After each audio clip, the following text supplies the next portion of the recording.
warahmatullahi wabarakatuh. Selamat malam, horor senja kembali hadir untuk Anda sekalian.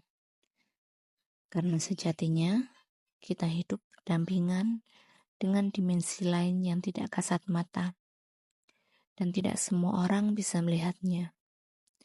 Tapi, sebagian orang pernah mengalami dan melihat fenomena yang mana bersentuhan dengan dimensi lain itu. Malam ini, saya akan membawakan sebuah kisah nyata yang terjadi pada tahun 2005. Sebut saja Santi, penumpang di jembatan sunyi. Di sebuah desa kecil yang jauh dari hiruk-pikuk kota, malam terasa lebih sunyi daripada biasanya. Jam dinding di rumah Santi baru saja menunjukkan pukul 1 dini hari, ketika suara pelan terdengar dari pintu depan. Santi terbangun dari tidurnya, merapikan selimut yang melorot, dan berjalan perlahan ke arah pintu. Balik pintu, berdiri pamannya, wajahnya pucat dan penuh kegelisahan. "Santi, bantu paman ya," ucapnya dengan suara serak. "Tolong jemput Bu Bidan di desa seberang. Istriku sudah kesakitan, tapi aku tidak bisa meninggalkan rumah." Tanpa banyak bertanya, Santi segera bersiap.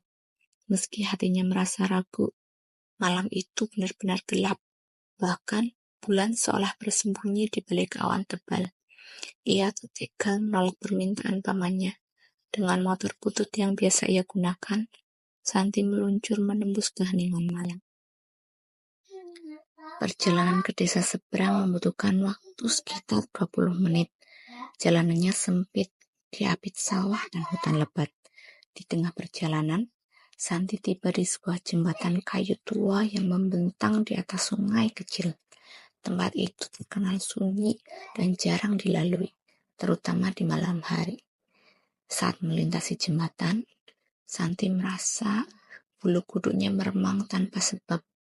Suhu udara mendadak terasa lebih dingin. Tangannya menggenggam stang motor lebih erat.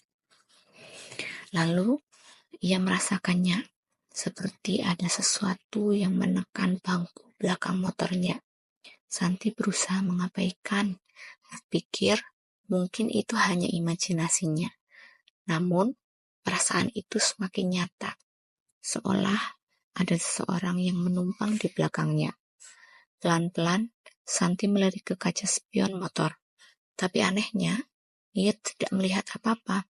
Bangku belakang kosong, namun rasa berat itu tetap ada.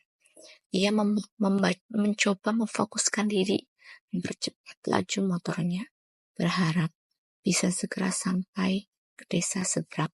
Saat ia hampir keluar dari jembatan, suara pelan terdengar di belakangnya, seperti bisikan yang ditiupkan langsung ke telinganya. Santi membeku. Ia tidak berani menoleh. Jantungnya berdegup kencang, hampir melompat keluar dari dadanya. Kakinya refleks menekan gas. Motor melaju dengan kecepatan penuh, menembus jalan yang gelap.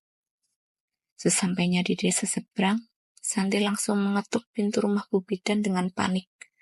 Bu Bidan, tolong cepat!" Suaranya gemetar. Bu Bidan yang baru saja terbangun mengerutkan dahi, tapi segera mengambil perlengkapannya dan mengikuti Santi.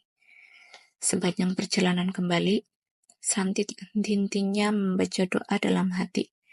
Ia tidak ingin menceritakan apa yang terjadi di jembatan kepada Bu Bidan. Takut dianggap berhalusinasi. Namun, saat melintasi jembatan lagi, hal yang sama terjadi. Motor Santi kembali terasa berat, seolah-olah ada seorang yang duduk di belakangnya. Kali ini, Bu Bidan pun merasakannya. "Kenapa motornya mendadak melambat?" tanya Bu Bidan. Santi tidak menjawab, ia hanya menggeleng dan terus mempercepat laju motor.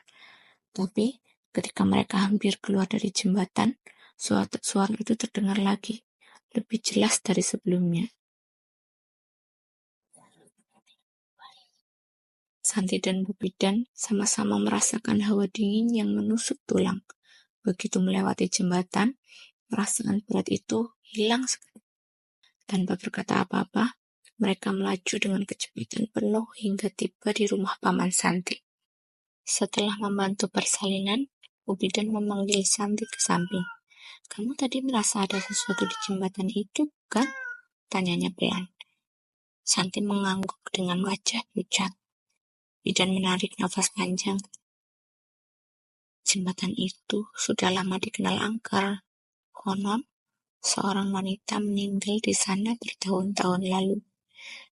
Dia sering muncul di malam hari, terutama saat ada yang melintas sendirian, kata Bu Bidan. Santi tidak bisa berkata apa-apa. Malam itu menjadi pengalaman yang tidak pernah ia lupakan. Setiap kali ia melewati jembatan itu, ia selalu teringat bisikan lembut yang mencekam. Bagi warga sekitar, jembatan itu benar-benar angker. Tapi untuk tahun sekarang si jembatan itu sudah diperlebar dan tidak terlalu angker lagi. Tapi pada malam hari tetap angker. Terima kasih teman-teman sudah mau mendengarkan kisah nyata dari Santi. Semoga teman-teman suka. Bagi teman-teman yang mempunyai kisah nyata seperti Santi, bisa kalian tulis di kolom komentar. Insya Allah nanti saya akan bantu menceritakannya. Sampai jumpa lagi di kisah nyata selanjutnya. Karena dunia lain itu ada.